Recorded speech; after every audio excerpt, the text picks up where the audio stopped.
போது அவர் சுற்றி இந்த பவுன்சர் வந்து என்னை தூக்கி கீழே கடாசிட்டாங்க. நான் சுதாரிச்சுக்கிட்டதுனால கம்பியை பிடிச்சி தொங்கிக்கிட்டேன். அதனால் மனசு ரீதியாகவும் உடல் ரீதியாகவும் எனக்கு சில காயங்கள் ஏற்பட்டிருக்கு. இதுக்கு முன்னாடி வந்து ஒரு வீடியோ போட்டிருப்பேன். அது நான் இல்லை, அது வேறு பையன் அப்படின்னு சொல்லியிருப்பேன். நம்மளால் கட்சிக்கு எந்த ஒரு கெட்ட பேர் வந்துடக்கூடாது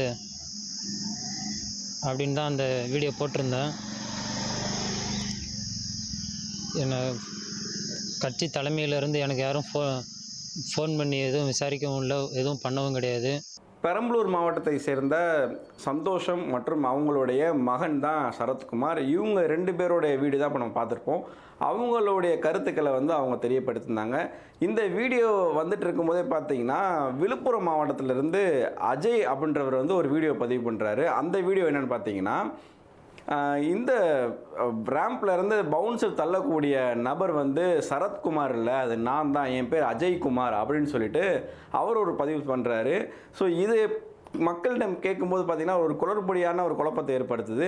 அதற்கான பல்வேறு வகையான காரணங்களை சொல்லப்படுது. ஏன் அப்படின்னா வந்து சரத்குமார், அஜய்குமார் இருவரும் வந்து பார்த்திங்கன்னா எப்படி இருக்காங்கன்னா, ஒரே ஷர்ட் வந்து வியர் பண்ணதாக வந்து சொல்லப்படுது. அதே ஷர்ட் இவர் வச்சுருக்காரு, இவர் அந்த ஷர்ட் வச்சுருக்காரு. பொதுவாக விஜய் அவர்களுடைய படம் ரிலீஸ் ஆனாலே ஒரு ட்ரெய்லர் வந்தாலே வந்து அந்த ட்ரெய்லருக்கு வந்து பார்த்திங்கன்னா டீகோட் பண்ணுவாங்க. ஸோ அந்த மாதிரி இந்த காட்சிகளை வச்சு அவங்களுடைய தொண்டர்கள் வந்து டீகோட் பண்ண ஆரம்பிச்சிட்டாங்க. எப்படின்னா, இந்த 2 பசங்களுடைய ஷர்ட் பார்த்தோம். ஸோ அவங்களோட ஹேர் ஸ்டைல் பாருங்கன்னு ஒருத்தர் சொல்கிறாரு. அவங்க ஹேர் ஸ்டைல் பார்த்தீங்கன்னா, ஒருத்தர் வந்து கர்லிங் ஹேர் வச்சுருக்காரு, பின்னாடி ஃபுல்லாக அட்டாக் அடிச்சிருக்காரு. இன்னொருத்தர் கம்ப்ளைண்ட் கொடுத்தவர் வந்து பார்த்தீங்கன்னா வந்து பின்னாடி பங்க் வளர்த்துருக்காரு. அதாவது எப்படி 2 நாட்களில் வந்து எப்படி வந்து பங்க் வளரும் அப்படின்ற ஒரு கேள்விகள்லாம் பண்ணி டீகோட் பண்ண ஆரம்பிச்சிடறாங்க. இந்த பிரச்சனைகள்லாம் போய்கிட்டே இருக்கும்போது பார்த்தீங்கன்னா, திடீரென வந்து தாவேகா தலைவர் விஜய் உட்பட வந்து பார்த்திங்கன்னா பவுன்சர்கள் 10 பேரோடு சேர்ந்து 11 பேர் மீது வந்து 3 பிரிவின் கீழ் வழக்கு பதிவானது செய்யப்பட்டிருக்கு பெரம்பலூர் மாவட்டத்தில் அப்படின்னு ஒரு ஷாக்கிங்கான ஒரு நியூஸ் வருது. இந்த நியூஸை கேள்விப்பட்ட உடனே எல்லாருக்குமே ரொம்ப ஷாக்கிங். அப்படின்னா வந்து யார் பவுன்சர்களால் கீழே தள்ளி விடப்பட்டாங்க அப்படின்ற ஒரு சந்தேகம் எழுந்துட்டு இருக்கக்கூடிய நிலையில் வந்து இப்படி வழக்கானது பதிவு செய்யப்பட்டிருக்கு அப்படின்ற ஒரு விஷயத்தை வந்து யோசிக்க ஆரம்பிக்கிறாங்க.